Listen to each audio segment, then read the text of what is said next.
Então, hoje,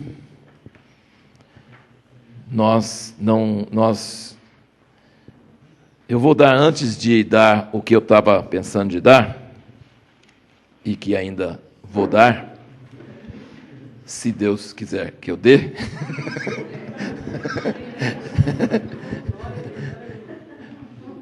alguma coisa que Deus me deu, que Ele quis dar, quando eu estava na oração de manhã, e vocês não deixaram eu dar, porque estava todo mundo tão oriçado que estava pegando até as orações uns dos outros.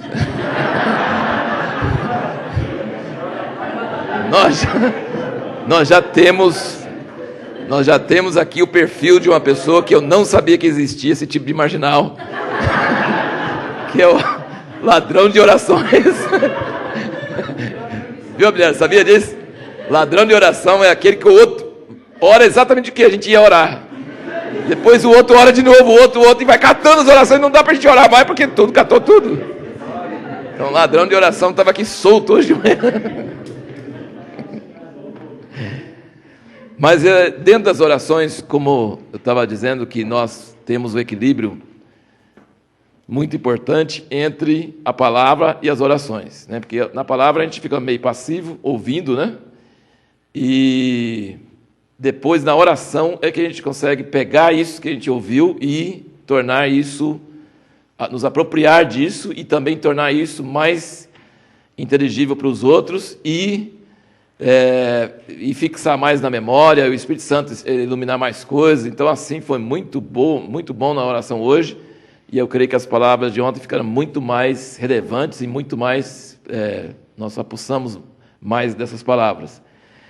E eu estava pensando sobre a questão que eu senti ontem, que Deus quer que as pessoas que venham para cá sintam de Deus coisas práticas que precisam fazer, mudanças que precisam implementar, decisões que precisam tomar ao sair daqui. Porque Deus não age em pacotes grandes, Ele age sempre através de ações pequenas. Então, grandes mudanças em nossa vida acontecem através de pequenas coisas. Então, a gente não pode desprezar as pequenas coisas, porque são as pequenas coisas que levam para as grandes, né? Nós podemos mudar de cidade, mudar de emprego, descobrir a pessoa com quem vamos casar, uma série de coisas através de coisas muito pequenas. Através de obedecer a Deus, nós mudamos a nossa história, mas não é nós que mudamos, é Deus que muda e a gente descobre e não perde essas oportunidades.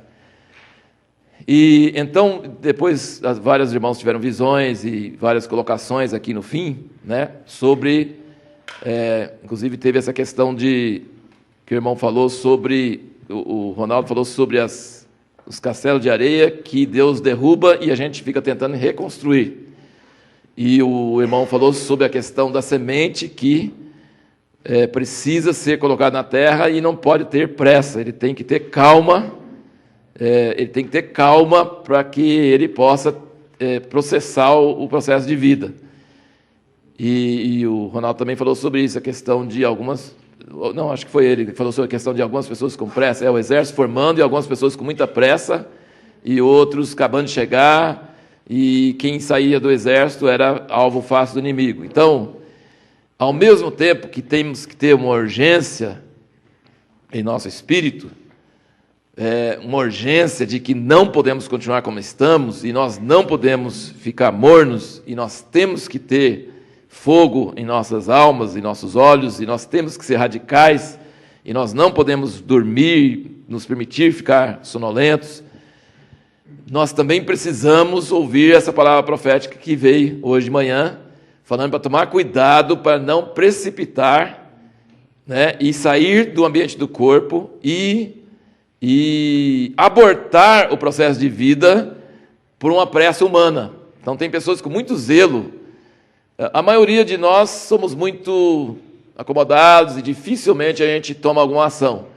Mas tem algumas pessoas que se destacam entre as demais, que são meio precipitadas e vão embora e fazem coisas. E aí, quando isso naufraga ou isso dá um problema, aí todo mundo fala, tá vendo? Não devia ser radical para Deus. Mas não é que não devia ser radical para Deus. Não deveria ter essa precipitação. Deveria permitir que a vida realmente aconteça. Então, nesse contexto, me veio muito forte um versículo, que eu não sei se na sua tradução, como é que é na sua tradução, mas em Juízes, sobre Sansão, essa figura não é muito apropriado muito para a gente falar normalmente, né? Mas Sansão quando ele era menino, antes dele começar a sair e fazer as coisas, me veio muito forte esse versículo e depois comecei a ligar com vários outros versículos, e eu creio que é uma coisa para mim, para vocês, para todos nós, atentarmos para isso, e acho que está bem na direção da palavra que foi dada. Juízes 13, versículo 24 diz: depois teve essa mulher um filho, a quem pôs o nome de Sansão, e o menino cresceu, e o Senhor o abençoou. Ótimo, maravilha.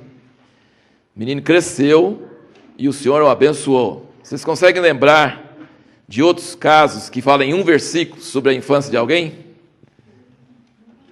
João Batista. Vem à mente, né, várias vezes fala que o menino cresceu e o Senhor o abençoou, o Senhor estava com ele e tal.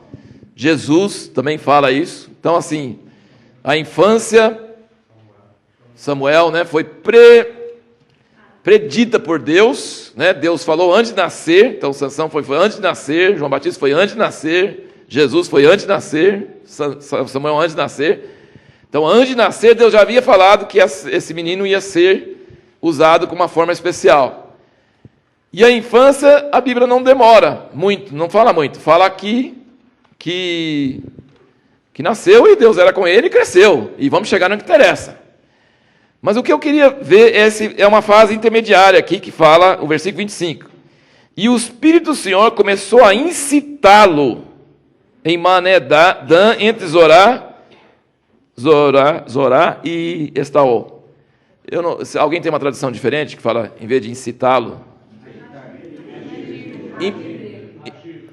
agir ou impelir, agitar, dirigir.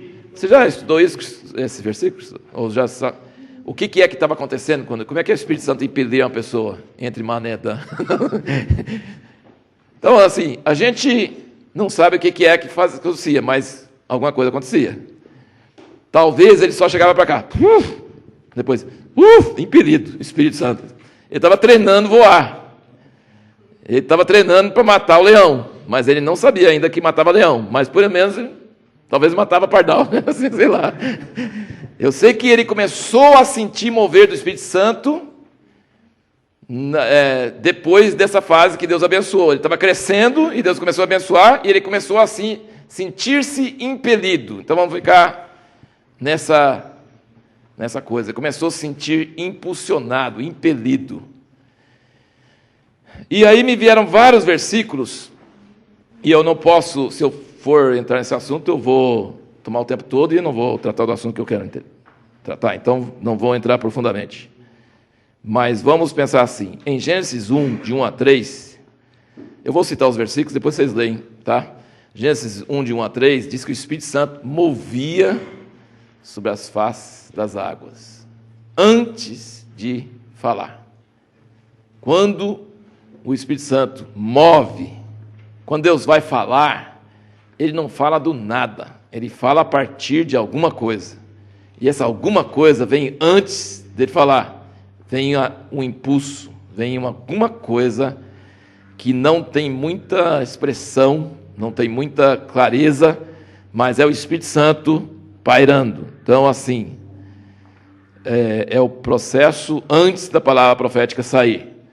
Então, o Espírito Santo movia sobre as águas, um cenário de total depressivo, total destruição, total trevas, mas o Espírito Santo começar a mover era o primeiro sinal que a palavra iria sair, que a criação ia ser feita. Aí nós vemos Sansão. Antes de tudo, o Espírito Santo começou a impelir. Aí nós... veja, você pode marcar Lucas 1, versículo 80, fala sobre João Batista. Vamos lá, só rapidinho, acho que não. Lucas 1, 80.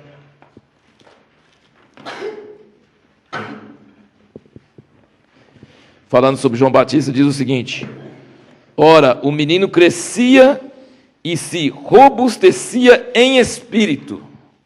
O menino crescia e se robustecia em espírito e habitava nos desertos até o dia da sua manifestação a Israel.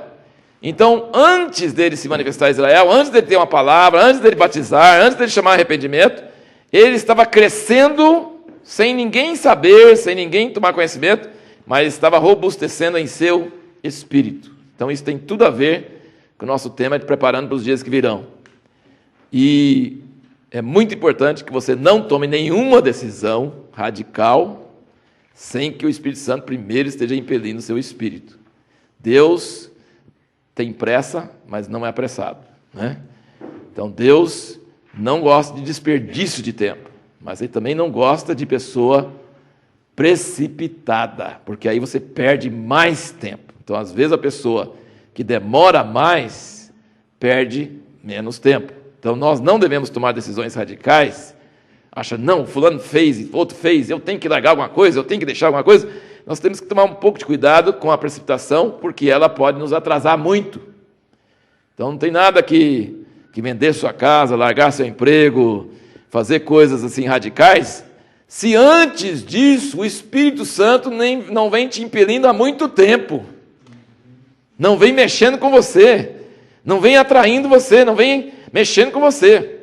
As coisas são amadurecidas no Espírito, são geradas por Deus, vão sair, criar resultados, mas eles precisam ser nutridas no Espírito. E você, se vai afetar a sua vida, é você que Deus vai mexer no Espírito, não é outra pessoa. Não é alguém que vai falar com você tem que fazer isso. É você que precisa sentir esse impulso no Espírito, e esse impulso no Espírito, e esse impulso no Espírito, e ele vai, e quando chega a hora de agir, é totalmente normal para você, porque você já sabe que isso vem de muito tempo, e já está ali. Então, assim, é muito importante entender esse princípio. E aí você, não precisamos ler, mas marca Mateus 4, 1. Jesus acaba de ser batizado no Espírito Santo, o Espírito Santo o impeliu para o deserto. Então, o Espírito Santo nos leva para problemas sérios, às vezes. Leva para a patrola. Mas se é o Espírito Santo que leva, tem que seguir, né? Porque se você não for, você está sem ele. Então, você precisa estar com ele. Então, o Espírito Santo impeliu Jesus para o deserto. Ele foi cheio do Espírito Santo para o deserto para ser provado por Deus. Nós fomos para Rubiataba e meu pai teve muita luta espiritual. Por que ele foi parar lá, no fim do mundo? Muitos anos ele não conseguiu entender, mas Deus tinha levado. Ele falou assim, acho que Deus levou, e ele queria ir para a região de Brasília. E ele falou, o vento foi forte demais, eu fui 320 quilômetros para frente, no meio do nada. E aqui não tem nada, meu ministério não é no meio do mato, com vaca e tal, com cowboy, vaca e todas essas coisas aí, não. Mas ele demorou muitos anos para entender que Deus tinha um propósito, tinha uma coisa que tinha que ser amadurecida fora de grandes centros e fora de lugares assim. Mas aí a coisa foi amadurecendo, até chegar a um ponto onde ele sentiu impelido novamente para vir para o centro demográfico, que era em Jundiaí, em São Paulo. Então, essas coisas, Deus fala, Deus faz, e a gente, mesmo quando a gente vai pela direção do Espírito, e todas as portas são fechadas, e tem problemas sérios, mas se você sabe que o Espírito Santo te dirigiu, é porque Ele quer que você tenha esses problemas. Esses problemas são divinos. Essa é a patrola com a pomba dirigindo, não adianta repreender, porque Deus quer que seja assim mesmo. Então, glória a Deus, amém? Atos 16, de 6 a 9, é também muito interessante, quando Paulo quer ir para um lugar, o Espírito Santo não deixa. Ele quer ir para outro lugar, Deus, o Espírito Santo não deixa. O Espírito Santo, ele fica tentando. Então, assim, eu acho que você não deve ficar calmo aí, sabe? Se você está muito calmo, muito acomodado, você precisa de ser incomodado. E eu espero que a palavra de ontem ajudou a incomodar você. Agora, se você está muito incomodado, você precisa tomar um pouco de cuidado para não ser precipitado, tá? Então, Paulo tentou ir para cá, não deu. Tentou ir para lá, não deu. O Espírito Santo não permitia. Então, quando a gente sente no Espírito que algo está errado, porque vocês compreendem que é possível a pessoa querer muito uma coisa naturalmente? Por exemplo, esses dias houve a possibilidade da minha filha voltar para morar no Brasil, a não ficar em Moçambique. Para mim seria ótimo, seria maravilhoso, seria ótimo.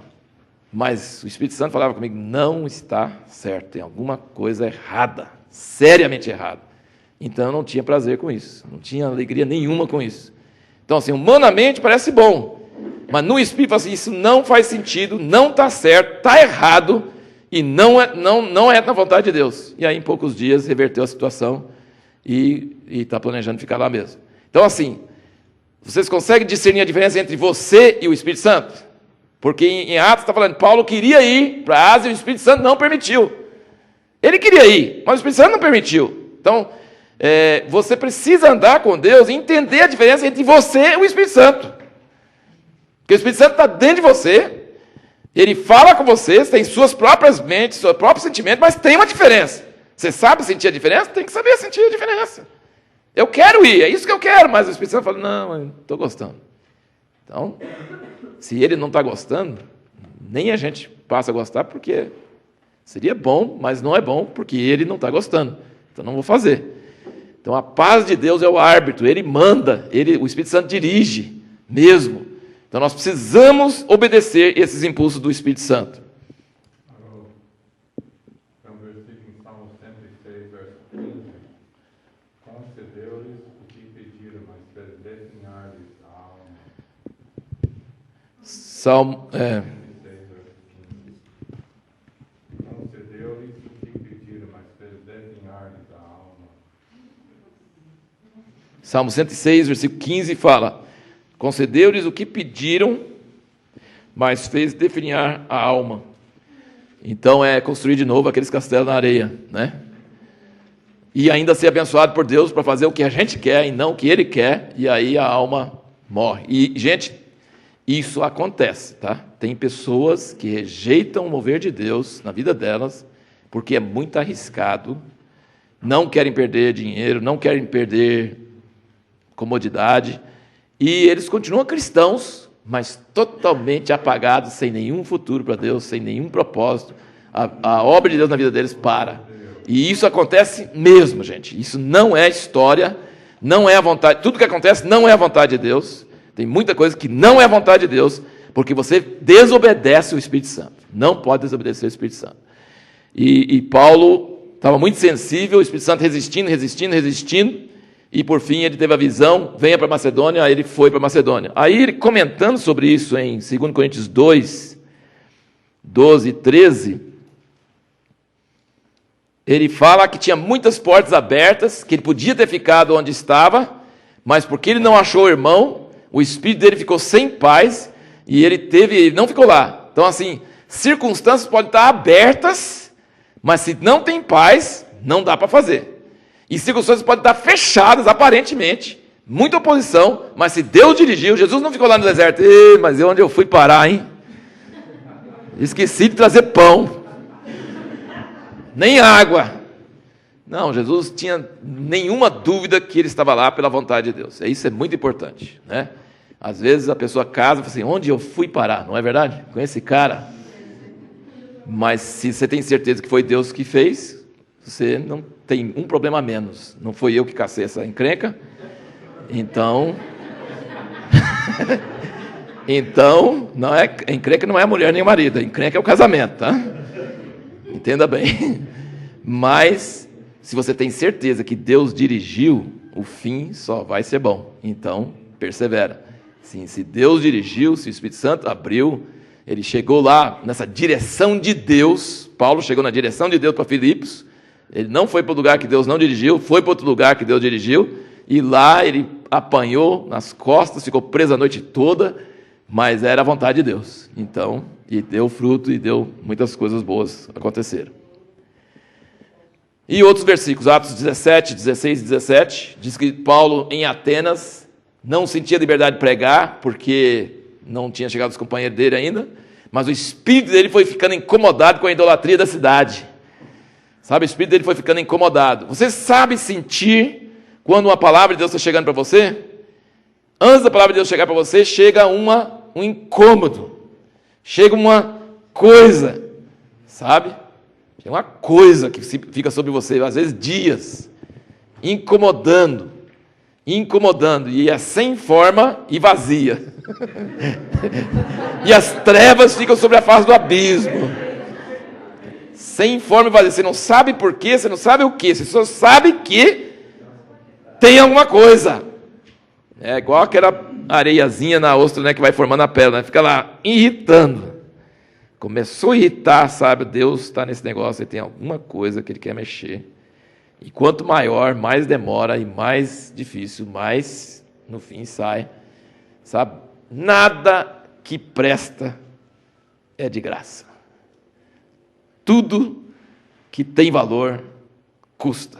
Custou tudo para Deus e custa para nós também. Então, se vai ter uma palavra que vai afetar o mundo, a igreja gloriosa, que vai dar à luz o filho varão, gritava com dores de parto para dar à luz. Então, nada que tem valor vem assim, simplesmente, com passe de mágica. Tudo vem através desse mover do Espírito Santo dentro de nós.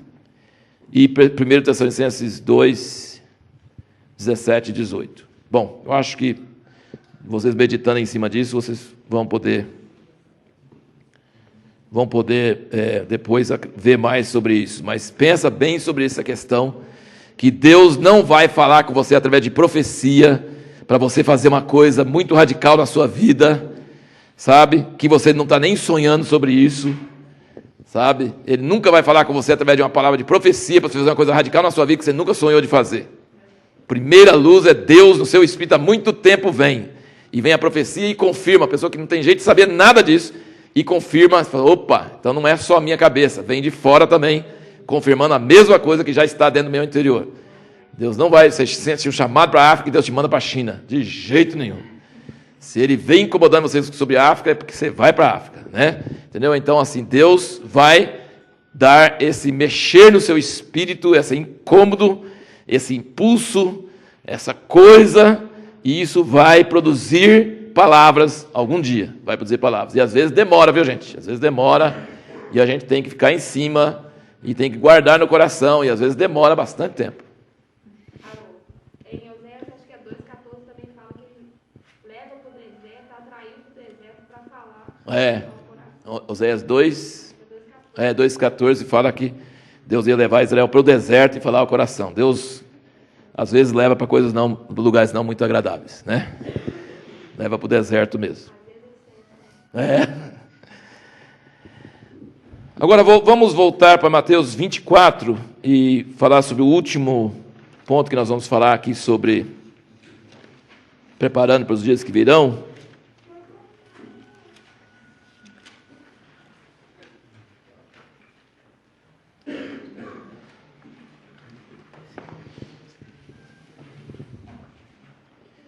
Então, ontem nós falamos sobre 3 coisas, né? Nós falamos sobre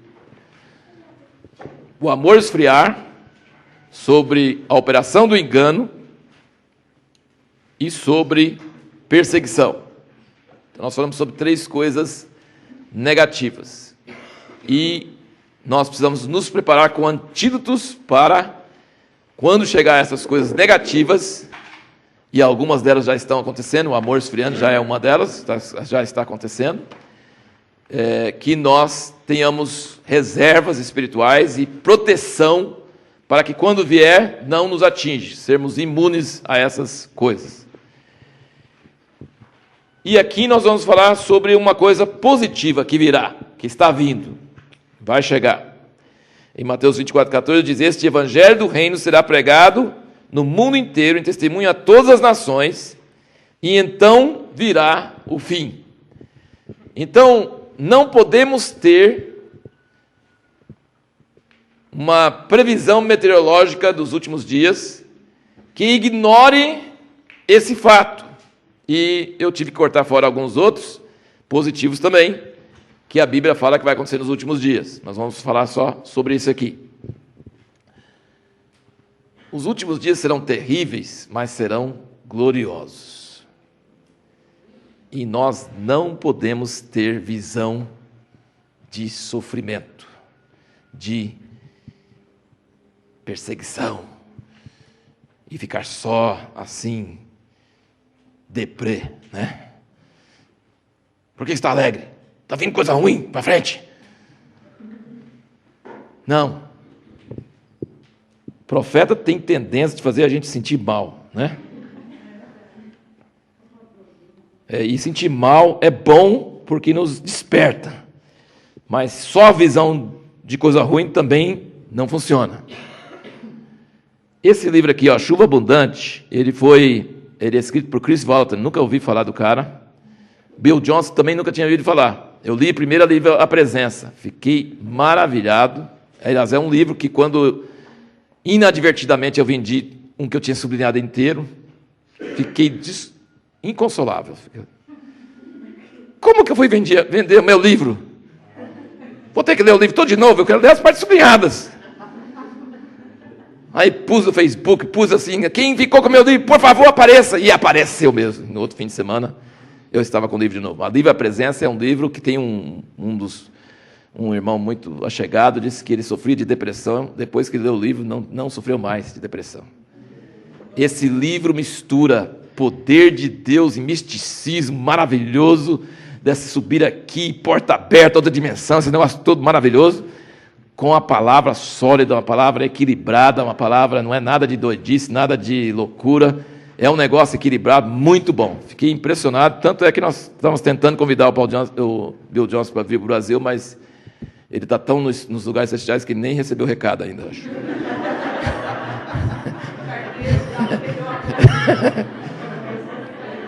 Então eu acredito que só se Deus fizer milagres, porque um irmão que nós estamos tendo bastante comunhão, que se chama João Staub, que é de São Paulo, tem uma igreja em Guarulhos, conhece ele pessoalmente, nós iríamos fazer um encontro juntos lá em Guarulhos, em novembro desse ano, e ia chamar ele e o Chris Walton, mas ele não conseguiu ainda falar com ele, mas a outra vez que ele viria ao Brasil, a gente não sabia e não conhecia o João Staub nessa época, ele não pôde vir porque o visto brasileiro dele tinha vencido e só viram isso na última hora. Então, realmente, o cara anda meio fora do ar, né?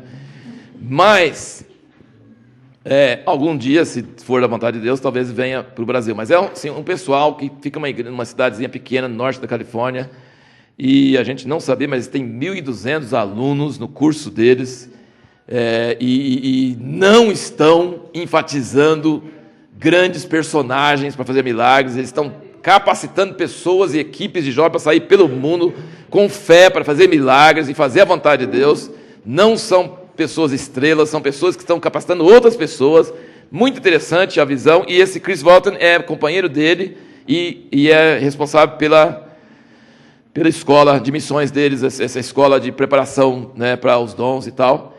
E chama Chuva Abundante. E esse livro é bem diferente do que a Presença. A Presença está falando mais sobre a questão de praticar essa presença. Em inglês chama Hospedando a Presença. Esse título me fascina, né? Sobre hospedar a presença de Deus, como armar Sarapuca, né? Face a face com Deus da mesma forma, né?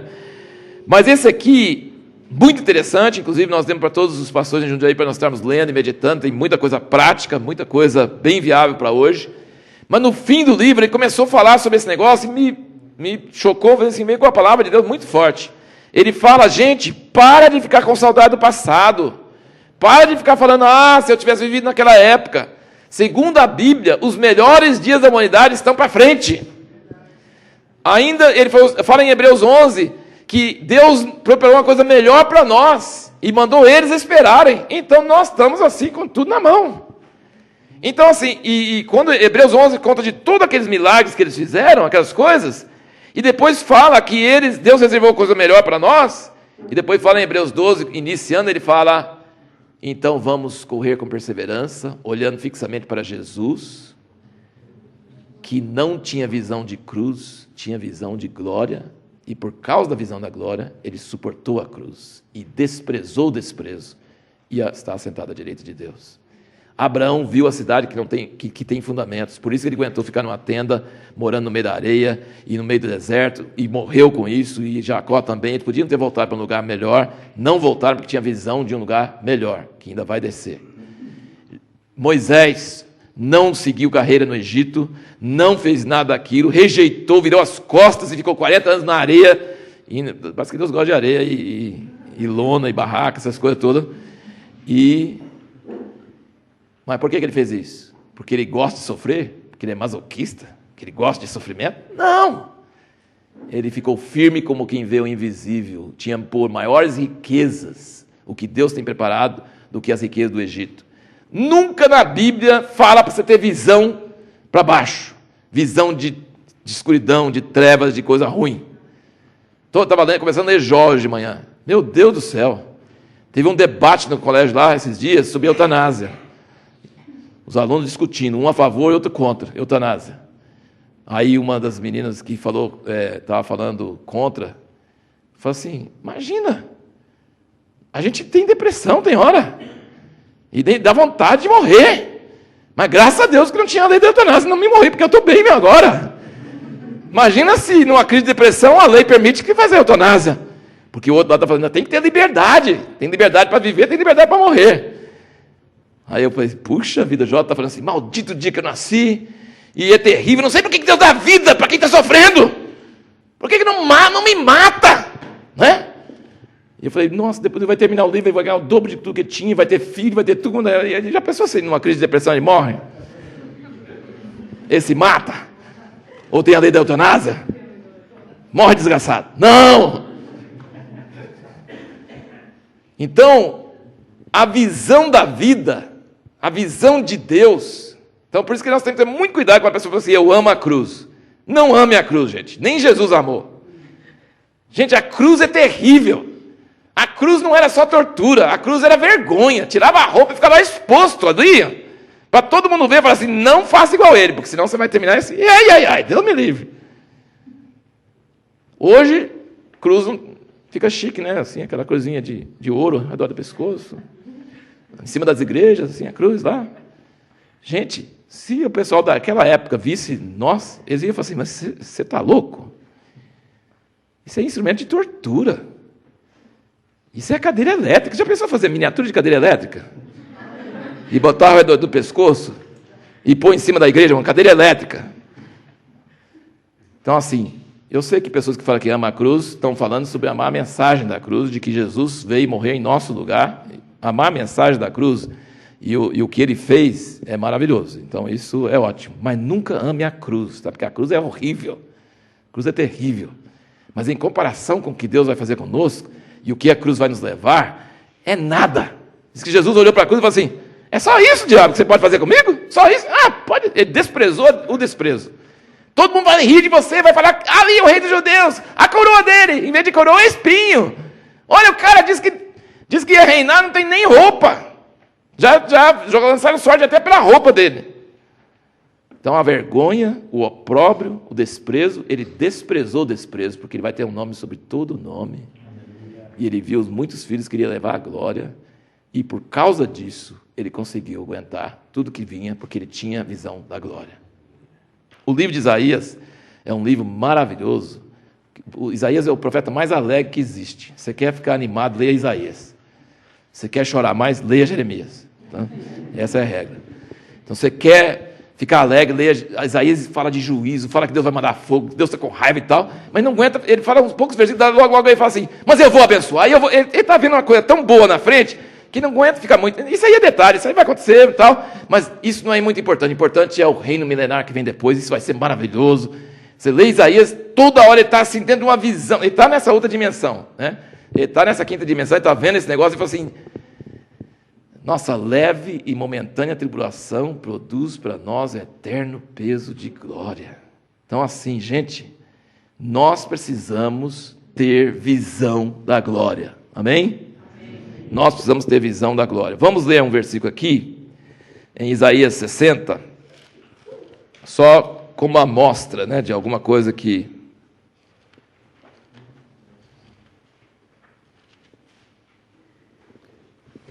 Isaías 60, versículo 1.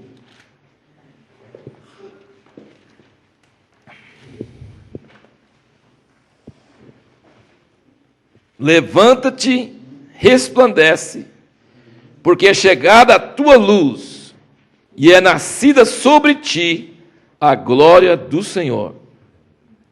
Pois eis que as trevas cobrirão a terra, e a escuridão os povos. Mas sobre ti o Senhor virá surgindo, e a sua glória se verá sobre ti. E nações caminharão para a tua luz, e reis por esplendor da tua aurora. Irmãos, quando nós estamos preparando para os dias que virão, nós precisamos pensar assim: esse versículo é exatamente o que vai acontecer, e eu creio que já está começando a acontecer. As trevas estão chegando sobre a terra mesmo, para valer. Então esse negócio de penumbra vai acabar. Trevas vão virar trevas de verdade. Trevas vão intensificar. Mas essa não é a nossa visão, porque ele fala: sobre ti a glória do Senhor vai resplandecer cada vez mais. Vocês já viram aqueles apresentações de palco, em teatro, quando tem um holofote só sobre uma pessoa e o resto está escuro? É isso que Deus está preparando para a igreja. A igreja vai estar debaixo dos holofotes de Deus. Vai haver luz sobre nós mesmo. Nós vamos experimentar a presença de Deus como nunca antes. Está animado com isso? Amém? Amém? Amém. Os dias melhores da igreja estão para frente. Os dias de maior poder, santidade, glória estão ainda para acontecer. A igreja não vai sumir no fracasso, não. A igreja vai brilhar no meio das trevas. Isso não anula nada que nós falamos ontem. Paulo liberta a pessoa do demônio, vai para a cadeia, apanha para caramba. Tem um terremoto, converte o carcereiro de toda a sua família, e uma igreja surge lá. Então assim, não vai ser tempo fácil. Externamente nós vamos ter muitos problemas, mas interiormente nós vamos ter muita alegria, muita força e unção, unidade, amor, muita coisa vai acontecer. Os melhores dias da igreja estão para frente. Então não vamos olhar para trás, vamos olhar para frente e começar a fitar nossos olhos nisso e fazer isso nosso foco e nossa visão. E o único sinal em Mateus 24 de que o fim chegará é quando o evangelho do reino for pregado a toda criatura. Irmãos, grandes populações estão em trevas, sem acesso à palavra de Deus. E não é só o mundo muçulmano. No Brasil mesmo, grande parte da população, assim, pensa assim, grande parte dos evangélicos no Brasil não podem ser julgados por Deus porque eles não sabem melhor do que eles estão fazendo. Eles não sabem, eles não são apóstatas, eles não deixaram a verdade. Eles estão na verdade que eles sabem. Então, a luz precisa brilhar. Ele falou, este evangelho do reino, não é esse evangelho misturado que tem por aí, não. Este evangelho do reino será pregado em testemunho a todas as nações e então virá o fim. Gente, vai haver uma pregação do evangelho como você nunca viu na história.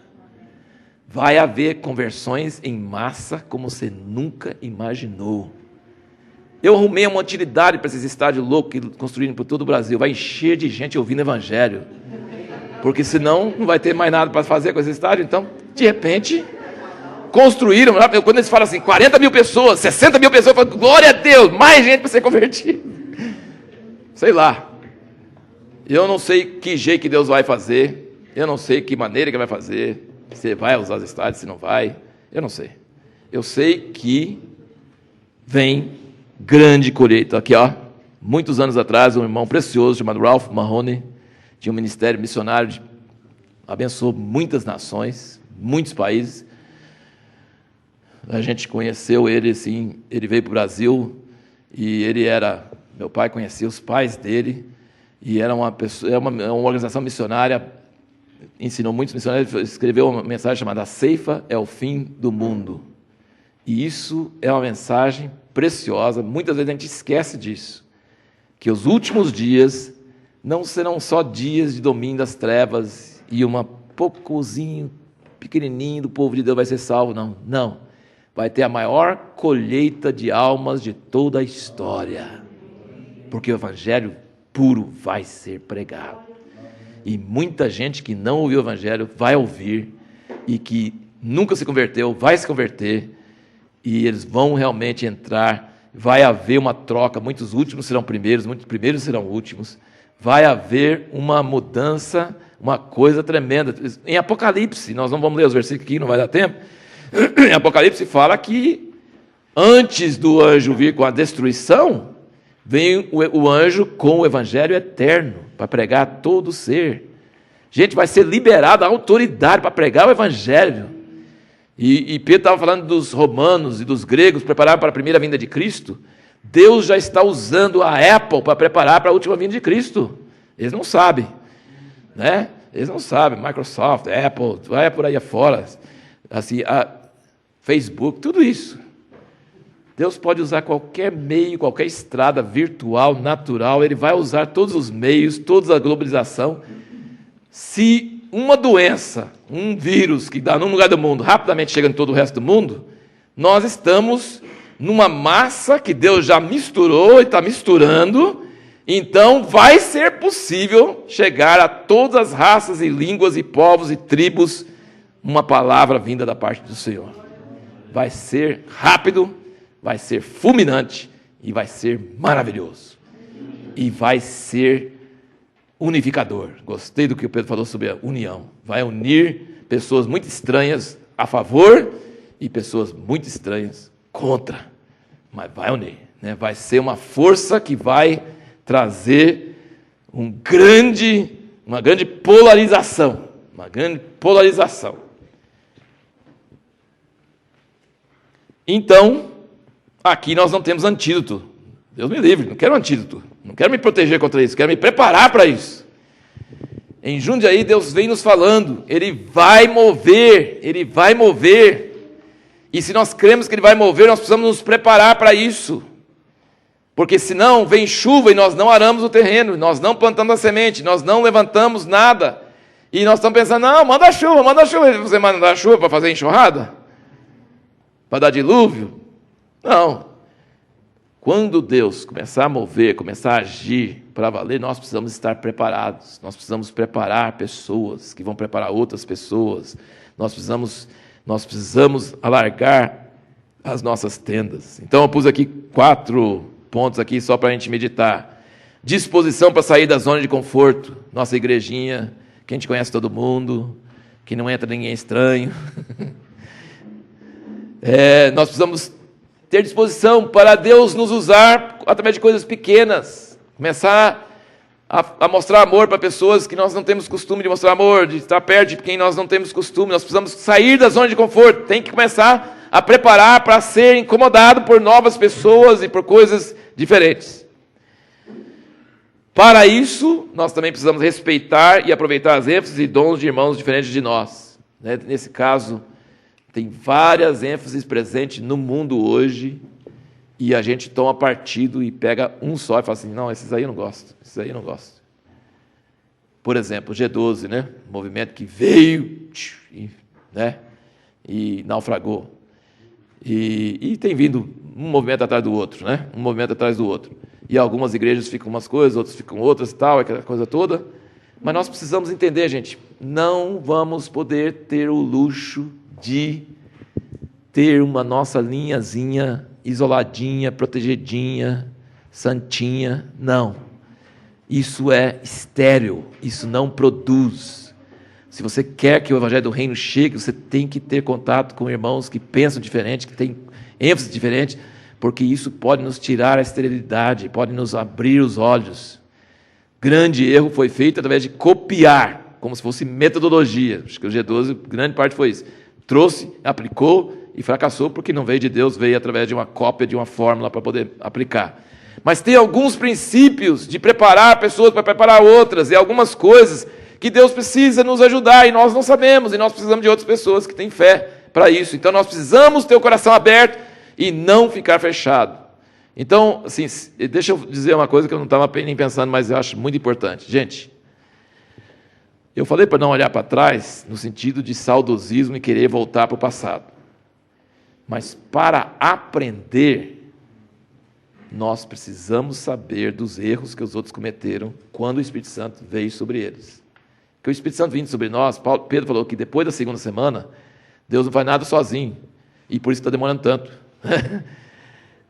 Gente, errar é humano, mas repetir o erro é burrice. Coitado do burro, né? Mas a gente chama de burro. É burrice. Nós precisamos, então, tem um livro ali que eu não trouxe, mas um livro chamado A Igreja do Século XX, a história que não foi contada. Gente, você precisa ler essa história, você precisa meditar sobre ela, você precisa chorar sobre ela, você precisa saber o que Deus fez na China, o que Deus fez nos Estados Unidos, o que Deus fez em vários lugares do mundo, fez na Argentina, fez na Inglaterra. Você precisa entender, porque a igreja que nós temos hoje é resultado dessas coisas que aconteceram no século passado. As bênçãos e os problemas. Quando você lê, quando você medita, quando você olha, você consegue olhar as coisas que estão acontecendo hoje e vai, opa, vai terminar lá. Entendeu? Por isso que eu falo desses irmãos, né, do Bill Johnson e do outro, que eu fiquei impressionado, porque eu vi muitas coisas maduras. Muitas coisas maduras, não jogando fora a chuva serôdia. A chuva serôdia foi um avivamento em 48, foi tremendo. Começou no Canadá, alastrou pelo mundo, restaurou muita coisa. Nós somos frutos do que Deus fez na chuva serôdia, somos frutos. Mas eles entraram em absurdos, em heresias, em extremismos. Afetou muito o Brasil, veio para o Brasil, teve movimentos muito fortes no Brasil. Teve movimentos muito fortes que vieram da chuva serôdia. Nós participamos em vários desses respingos da chuva que veio. Mas, irmãos, por causa dos defeitos, vamos jogar fora o que Deus trouxe? Não. Então, assim, nós precisamos aprender, gente. Leia esse livro, A Igreja do Século XX, a história que não foi contada. Medite, chore, ore, mas não pense que nós vamos voltar. Pense que nós vamos seguir em frente para algo maior, melhor e diferente do que tinha no passado. Amém? Terceiro, enfatizar a esperança e uma visão positiva do futuro, enxergar além do imediato. Sabe, na igreja nós precisamos estar sempre levantando os olhos, na família também, sempre levantando os olhos. Não pode ficar só tratando de problemas, que problema tem que chega, não é verdade? Sempre tem que tratar. Mas não pode ficar só tratando de problemas, senão vai começar a repetir os problemas. Tem um livro que fala assim, como falar a coisa errada na hora errada, da forma extremamente errada. Impressionante, eu achei legal esse negócio de... Que é um livro que está falando sobre... É o livro Foco, acho que o Eliazar ainda vai falar, mas é muito interessante, porque ele fala assim... E eu vou contar a história primeiro, depois eu vou contar por que acontece. Então, a minha avó dizia assim, que tinha uma história de uma pessoa que ia chegar na casa e a mãe avisou os filhos. Meus filhos, na hora da mesa do jantar, não fale nada sobre o nariz do visita. Você não fale sobre o nariz dele. Senão você vai apanhar. Não fale. Nossa, imagina o que ficou passando na cabeça dos meninos. Não fale. Não fale. Não fale. Aí quando chegou o jantar e chegou a visita, a menina olhou para a mãe e falou, mãe, ele não tem nariz.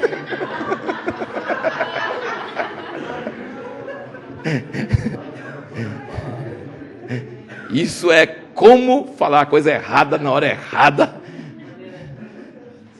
Se você começar a falar assim, eu não posso falar esse negócio, eu não posso falar esse negócio, eu não posso falar esse negócio, dá um estresse, não sei, você está cansado e tal, a primeira coisa que o seu cérebro vai fazer é falar aquela coisa. Então, em jogo de futebol, por exemplo, nunca passe o programa com os erros que a time cometeu. Tá vendo? Você errou aqui. Você errou aqui. É mesmo. É mesmo. Ele vai ficar estressado e vai fazer exatamente aquilo que você chamou a atenção dele. Porque o cérebro funciona assim mesmo. Assim, não, você tem que enfatizar o positivo. Você tem que enfatizar a visão. Você tem que enfatizar para onde vai. Você tem que enfatizar outra coisa, porque senão você está dando atenção negativa para uma coisa, ela vai acabar predominando. O inconsciente vai mesmo, ele é forte. Então, gente, foco. Nosso foco. Onde deve estar nosso foco? Por exemplo, em unidade. Vamos focar unidade agora. Então, vamos juntar calvinista e arminiano. Você já falou calvinista e arminiano, já destruiu a unidade. Porque em vez de unir com o irmão, você vai unir com um termo. Você está focando a coisa errada. Nunca vai ter união entre arminiano e calvinista, mas vai ter união entre irmãos que talvez eventualmente creem em alguma dessas coisas. Mas entre os dois não tem, não combina, não vai.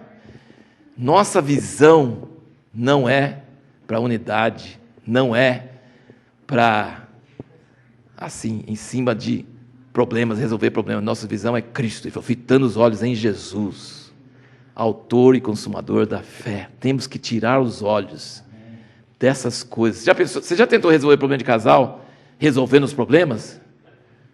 Não. Ninguém consegue resolver problema de casal resolvendo problemas, porque eles vão arrumar outro, eles querem ter problema. Por isso que é sem futuro. Você tem que falar assim, por que vocês se casaram? Como é que vocês se encontraram? Tem que achar algum ponto que dá ânimo para vencer os problemas. Eles vão vencer os problemas depois, se viram. Mas tem que ter visão do alvo, visão do propósito. Nós em Jundiaí, nós somos 12 pastores, nós temos problema demais da conta, já brigamos pra caramba. Se nós for lembrar dos problemas, nós vamos dividir. Mas a gente não pensa no problema, pensa, Deus nos colocou aqui, nós estamos juntos. O que o Senhor quer, Deus? Pronto.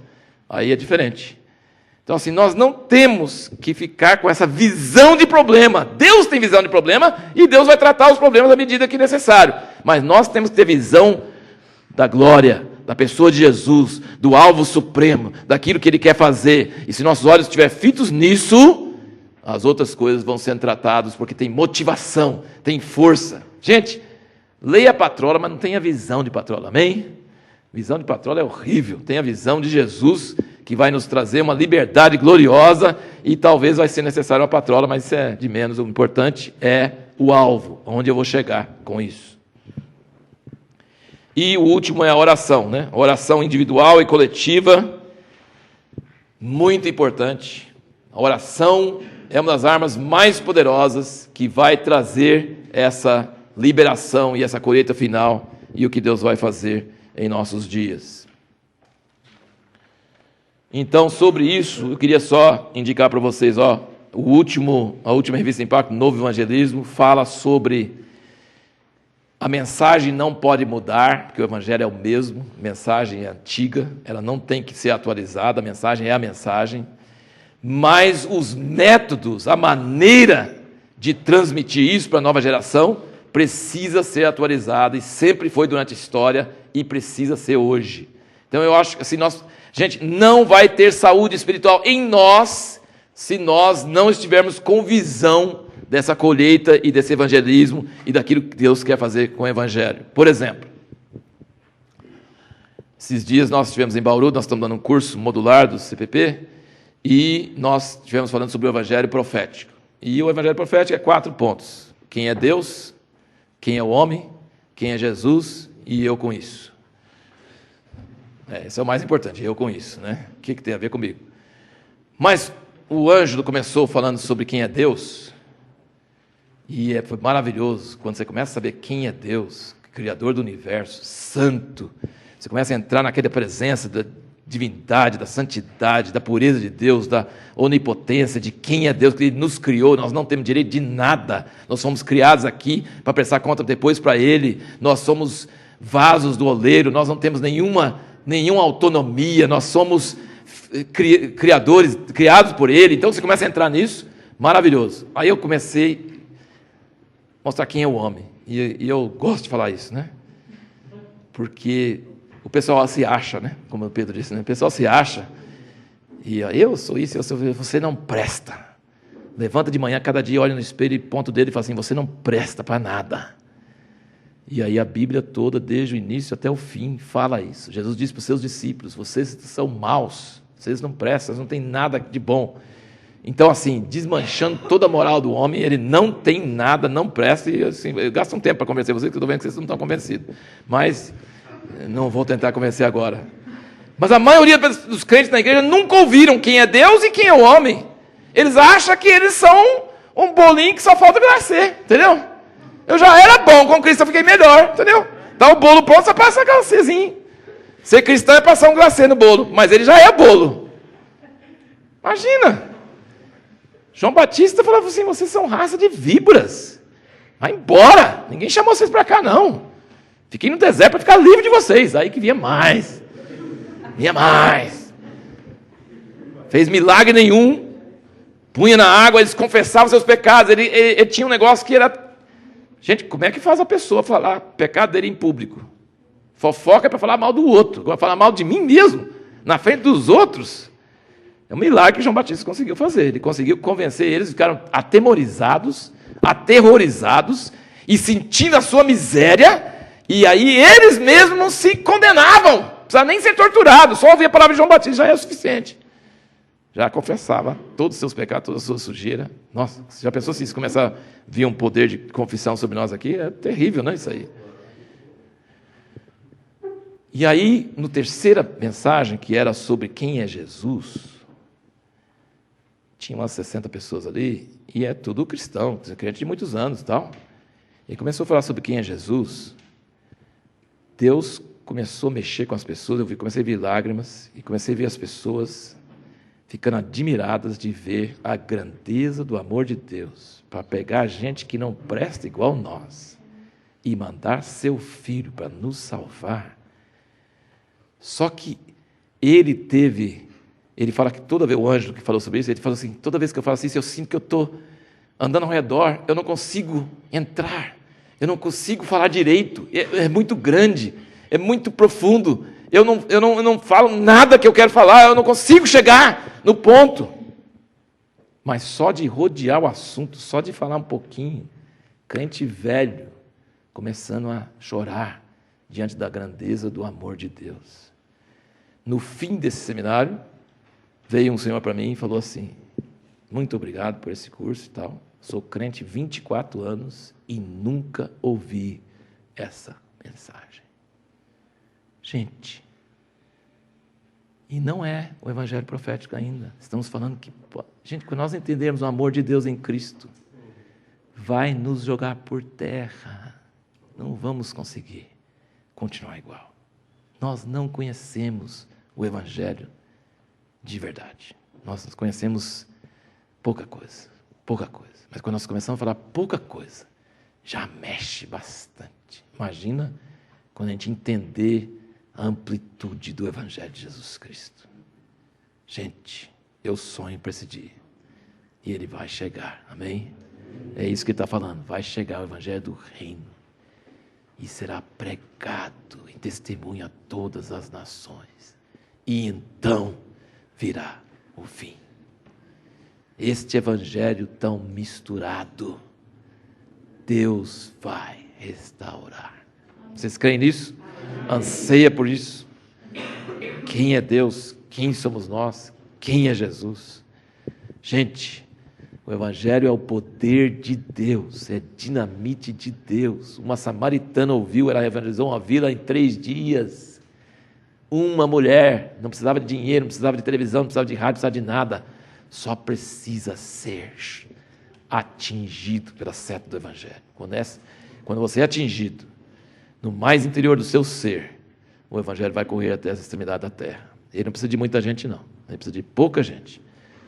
Atingido pelo evangelho de Jesus Cristo. Isso faz correr o mundo. Isso muda a história.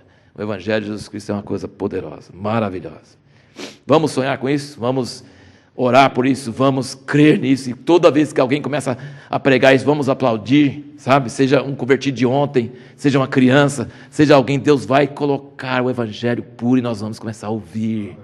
E quando a gente começa a ouvir, gente, é o que o Lloyd Jones falou, qualquer pessoa que foi convertido, quando ele ouve o evangelho, ele fica emocionado como se fosse a primeira vez. Se você não se emociona em ouvir o evangelho, é porque você nunca ouviu. Mas se você ouviu, toda vez que alguém prega, você sente emocionado de novo. É a mesma coisa. É a mesma, porque eternamente nós vamos sentir emocionado. Eternamente. É o cordeiro que tem a marca nas mãos e nos pés. Eternamente nós vamos ver ele. Eu estou aqui de favor, estou aqui pela graça. Nós vamos maravilhar diante do grande amor de Deus. Ninguém merece, ninguém fez nada, e Ele fez. Isso vai ser nosso lema por toda a eternidade. Isso é uma mensagem tão alta, tão grande, que nós não vamos poder ficar mais com outros pensamentos, né? Nós vamos estar sempre gratos, sempre alegres, porque Ele fez tudo o que precisava fazer. O resto é detalhe, mas isso é o mais importante. Ele já fez por nós. Então vamos ao nosso checklist para terminar aqui. Esse checklist está na página 23.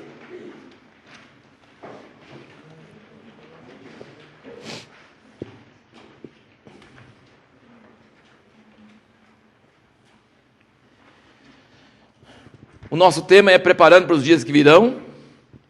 E eu bolei um checklist para você, de vez em quando, se perguntar essas coisas, tá? Você se pergunte, para ver como é que você está.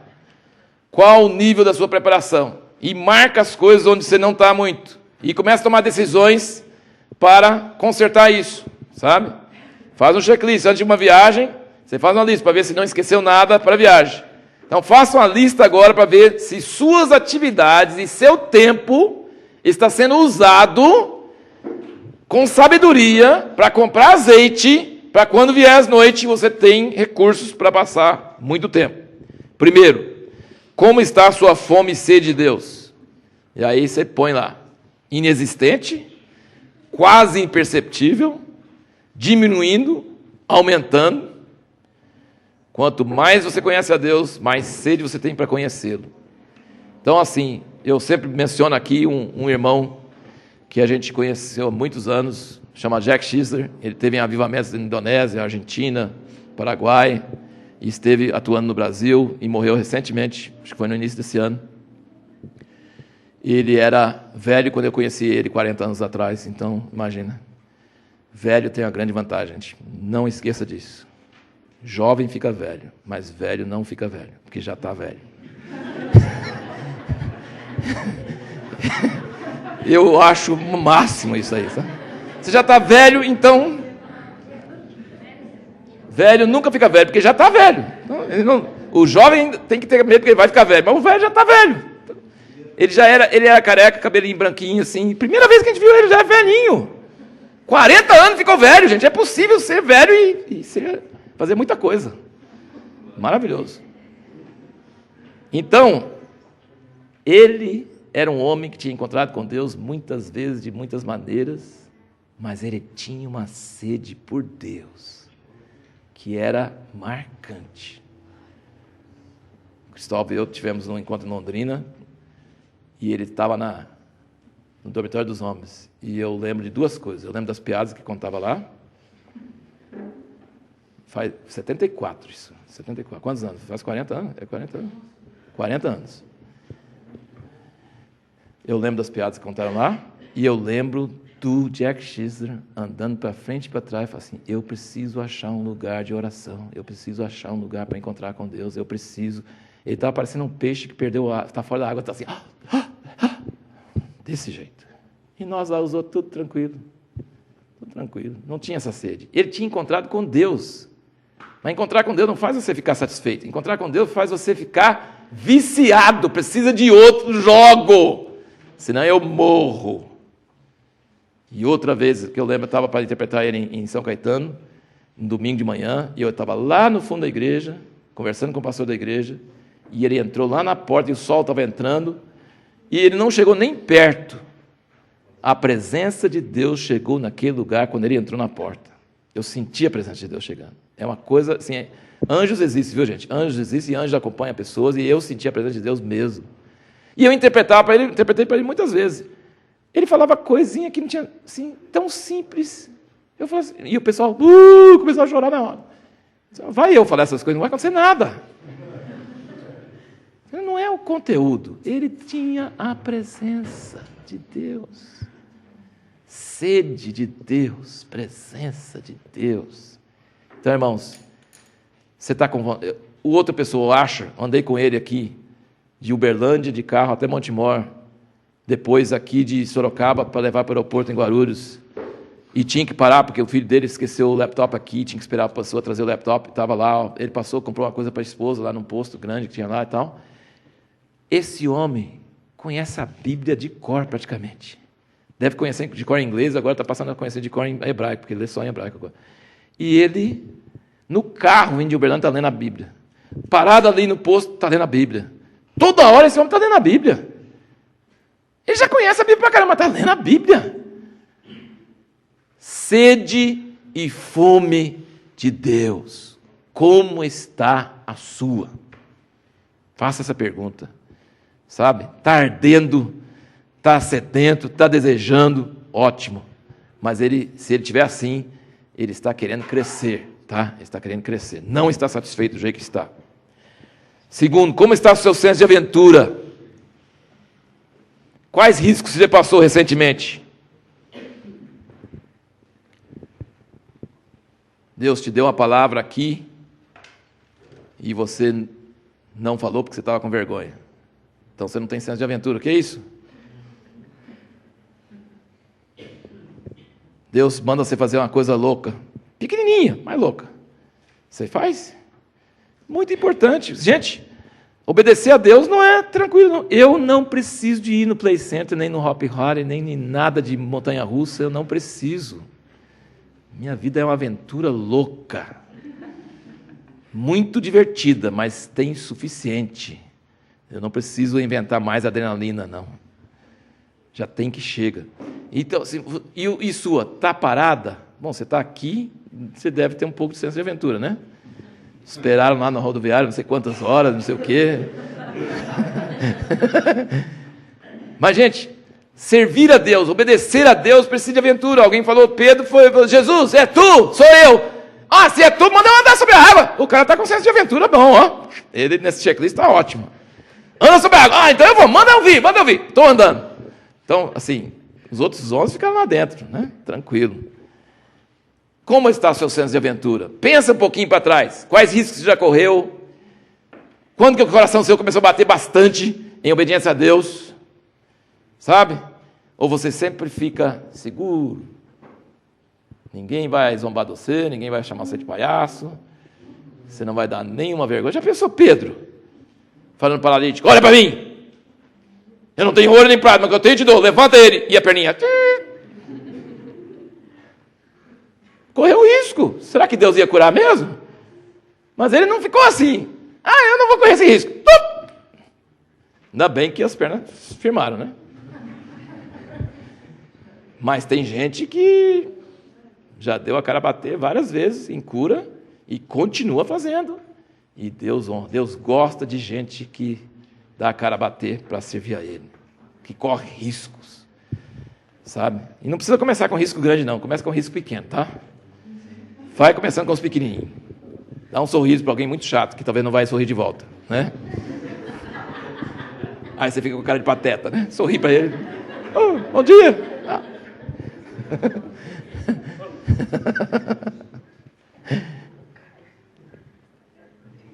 3. Quantas vezes você já leu a Bíblia inteira? Não levante a mão. Senão eu vou ficar com vergonha aqui. Nossa, eu perguntei isso para uns pastores muitos anos atrás e nunca mais esqueço. A maioria não tinha lido a Bíblia inteira. Pastor de igreja. Nunca leu a Bíblia inteira. Por isso eu nunca mais peço para levantar a mão, porque eu não quero ficar com aquela cena. De jeito nenhum. Gente, você tem algum plano de leitura atualmente? Você está lendo, sequenciado, você vai ler tudo. Você vai... Nós pegamos um plano esse ano lá em Montemor de 10 meses, ler a Bíblia em 10 meses, está sendo maravilhoso. Eu sempre li a Bíblia, papai sempre nos ensinou, desde criança, que deve estar lendo em sequência toda a Bíblia, sempre, mas eu estava lendo mais devagar, né? 2 capítulos, sempre em sequência, terminando, começando de novo e tal. Mas essa atuada de 10 meses, ler a Bíblia toda, dá 4, 5 capítulos por dia. Perde um dia, você tem que ler 10. Gente, é maravilhoso, está me abençoando demais. Então, sou forçado a ler, porque eu estou dando aula sobre isso. Mas é muito bom. Então, assim, precisa ler a Bíblia sempre. Gente, toda vez que lê, novas coisas surgem. Toda vez. Então, você quer conhecer Deus, quer estar preparado para os dias que vem? Tem que ler a Bíblia. E muito, e sequenciado, e toda ela. 4, como está a sua vida de oração? Você ora diariamente? Você só ora junto de outras pessoas? Você só ora sozinho, você nunca ora junto com outras pessoas? Quer dizer, tem gente que vai para a reunião de oração e não abre a boca, nunca. Tem um irmão que veio dos Estados Unidos de uma comunidade lá, falou que tinha um irmão que tinha muita dificuldade de orar, não conseguia orar. Ele falou, vem para minha casa às 5h30 todo dia de manhã e nós vamos orar juntos. Aí ficar meia hora calado. vários dias, até que o irmão começou a ter coragem, começou a aprender a orar. Então nós precisamos orar. Oração não é na mente. Deus pode usar a oração na mente, mas a oração é importante, porque na sua mente você é igual ao lousa, você fala e depois apaga. Mas a oração falada é igual e-mail, vai e não volta, já foi. Entendeu? Então, você falando com sua boca as palavras, você pode até depois falar assim, Deus, eu não estou pensando nisso mais, mas já falou, né? Você já falou. Agora, na sua mente, não, você nem sabe se eu orei ou desorei, você não sabe essas coisas. Então, é melhor orar em voz alta, falar com Deus regularmente e ouvir a voz dele e travar um conhecimento pessoal, porque ele vai perguntar no último dia, eu te conheço?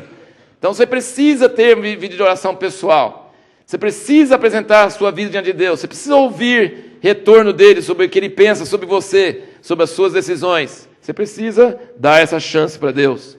Esse livro aqui, gente, mudou minha vida mais que qualquer outro, o Espaço para Deus. Esse aqui já li, reli, marquei, rabisquei, dei curso de 20 horas de um livro que você lê em 15 minutos.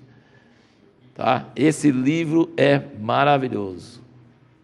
Inclusive tem um sanduíche aqui, que vem com o de cima e de baixo, que é tempo para Deus, e um chamado para oração pessoal. Ajuda muito na prática, na urgência, no dia a dia. E, gente, a gente nunca prescinde disso, a gente nunca pode ficar sem.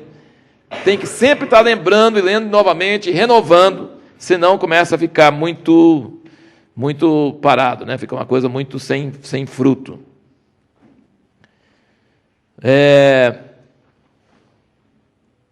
Agora, 5. Antes de seguir em frente, oração individual e oração coletivo. Gente, cada vez mais nós precisamos, para sobreviver, de companheiros de oração. Tá? Então, oração pessoal é a nossa comunhão individual com Deus, mas oração coletiva é um momento onde nós praticamos uma terapia contra o egoísmo. Porque ouvir o outro orar e prestar atenção e concordar e dar valor exige que você saia do seu egocentrismo e abre mão disso e se esvazie e dê valor ao outro. E eu já vi tanta gente que não sabe fazer isso, não tem paciência para isso. Ele está cheio das suas próprias palavras, mas não quer ouvir o outro. Ele não quer saber o que Deus está falando com o outro. E isso é egocentrismo espiritual. Ele ora para ele. Ele ora para ele, mas ele não sabe ouvir a oração do outro, sentir o que o Espírito Santo está falando do outro e concordar com essa oração do outro. Então nós precisamos demais. A igreja é a atividade principal da igreja é a oração. Casa de oração para todos os povos. A atividade principal da igreja é a oração. Ela faz muitas outras coisas, mas o principal é a oração. Então, quando eu mudei de volta para Jundiaí, em 2009, eu fiquei desesperado. Eu preciso achar companhia de oração. E isso eu nem pensei, não foi nem teórico, foi como é que fala, assim, orgânico. Foi uma coisa assim, comecei a sentir, nossa, eu preciso achar alguém para orar. Preciso achar um lugar onde está orando, preciso achar alguma coisa. Aí achei Abnério e outro irmão lá que estavam orando nas quartas-feiras, muito tempo, às 5h30 da manhã. Falei, nossa, 5h30 é muito cedo. Mas tem que ser às 5h30, porque o outro rapaz entra às 7 horas. E ainda saía às 6h30 para andar a pé. Falei, não, vamos levar ele de carro para ele ficar até 7 horas. Porque nós temos uma doutrina entre nós que é assim, oração menos de 1h30 não vale. Tem que ser 1h30, porque 1 hora é chato e a última meia hora é bom. Então tem que... Você fica só com a parte chata? Como é que fica só com a parte chata? Não. Você ora, e nada, não sei o que eu estou fazendo, levantei da cama, para quê? Tá, aquela coisa toda. É lógico que eu estou falando simplificado, mas não é sempre assim. Às vezes 1h30 é chata, né? E às vezes 1h30 é bom também. Mas muitas vezes, 1 hora só começa a esquentar, e só começa a chegar perto e já está, né, acabando e tem que sair. Então, assim, tem que ter um tempo suficiente para entrar nessa porta aberta e orar essas coisas, e às vezes não entra, e às vezes entra mesmo, e às vezes passa dias sem entrar. Não é fácil, não é fácil, mas para mim foi um salva-vida de fazer, nossa, só quarta-feira, vamos fazer segunda e quarta, depois vamos fazer semana inteira, a gente faz de segunda a sexta, então assim, procure você, onde estão seus colegas de oração, pelo menos uma vez por semana, pelo menos algum momento, para orar pela igreja, para orar para essas causas, para orar como se você estivesse aqui de manhã, tá? Orar com outras pessoas da sua cidade, pela causa de Deus, pela causa né? Acha esses irmãos, acha eles, procura eles, começa alguma coisa e seja fiel nisso, porque isso é muito importante para juntar azeite para os últimos dias. Acho que tem os livros, você não trouxe, né? Casa de oração, né? Trouxe? Tem uns livros que o editor dos clássicos está publicando, de um irmão que a gente conhece, chama Lance Lambert. Conheci ele lá em Israel, mas já tinha lido o livro dele sobre Israel, é um bem velhinho já também, e ele escreveu um livro sobre oração coletiva. Gente, eu não conheço nada parecido com esse livro. É um livro só, ele já publicou 2 volumes e vai publicar mais 2. Casa de oração, regras, princípios sobre orar em conjunto com outras pessoas. Muito bom mesmo, tá? Então esse livro já tem 2 volumes, mas ainda vai sair os outros 2 volumes. Como orar em conjunto. 6. 5. Como está o uso do seu tempo? Você tem dedicado tempo proporcional aos seus alvos principais na vida? Sabe o princípio do equilíbrio, tensão e distensão? Sabe ter lazer santo? Sabe manter o foco?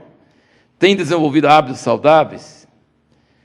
Esse livro, o Jamé indicou para mim, Livres da Tirania da Urgência. Não tem esse livro aqui. Eu pedi para ter e não tem. Então você vai ficar babando com vontade, mas não vai pegar esse aqui. Livres da Tirania da Urgência. Vai ter na editora depois. O pessoal pisou na bola e não entregou. Mas se não tiver também, você pode entrar no site, você pode... procura. Viu? É livro curtinho. Livres da Tirania da Urgência. Editora da Ultimato. Isso. Do autor é Charles Hammel. Nunca ouvi falar dele. Esse livro, ele pega alguns princípios do espaço para Deus, mas ele aplica de uma forma bem real sobre a questão da gente, por exemplo, só uma ideia, só uma coisa. Esse livro, todo pastor, todo obreiro, toda pessoa de responsabilidade, se todos vocês deveriam ler e aplicar, porque é muito importante. Ele é muito mais simples do que todos esses livros de administração de tempo, essas coisas complicadas e tal, é muito simples. Ele fala assim, o urgente nos rouba do importante. E aí ele dá dicas. Por exemplo, você está trabalhando numa coisa, aí alguém liga e você atende o telefone. Eu vou ter que viajar hoje à noite, você pode pegar a minha reunião hoje à noite? Aí você fala assim, coitado do irmão, né? Está precisando, está viajando e tal. Posso. Você não faz isso. Deus falou que você pode. É importante para você? Não, é importante para ele. Tudo bem. É importante para ele, mas para mim ainda não sei se é importante para mim. Fala assim, daqui meia hora eu te ligo. Aí pergunta para Deus e depois responde. Porque batida na porta, chegada de e-mail, ligação, são tudo ferramenta do diabo para desviar você do importante. Você termina o dia e você não faz nada que você ia fazer, porque todos os urgentes dos outros você atendeu, mas você não atendeu o que é importante na sua vida. Isso não quer dizer que você não deve atender os outros. Está querendo dizer que você precisa ter disciplina. Precisa saber como se controlar. Isso aqui eu achei assim, maravilhoso, porque tem coisa que eu devo realmente atender o urgente do outro irmão, talvez. Devo sim. Mas Deus precisa me falar isso, e eu preciso saber o que vai ser prejudicado quando eu fizer isso. Entendeu? Então isso aqui, porque a vida vira estressante quando a gente se permite fluir com tudo que surge, que tudo acontece, e realmente o que é importante você acaba não fazendo. Isso mas eu não vou entrar mais, mas eu achei o livro máximo, achei muito prático, muito curto, muito em cima, e muito ligado com a mensagem do Espaço para Deus, que para mim é o máximo. O livro Espaço para Deus é o máximo. Ele também cita um outro autor, que também é o máximo, que é o Cassad, que escreveu O Sacramento do Momento Presente. Inclusive, ele até cita partes desse livro, O Sacramento do Momento Presente. Muito interessante, muito bom mesmo.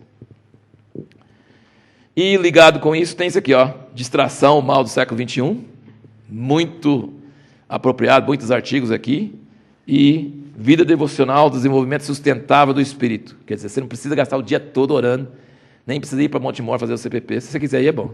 Mas você pode tirar meia hora por dia e se manter espiritualmente vivo. Então não precisa ser exagerado, mas precisa ser disciplinado. Amém?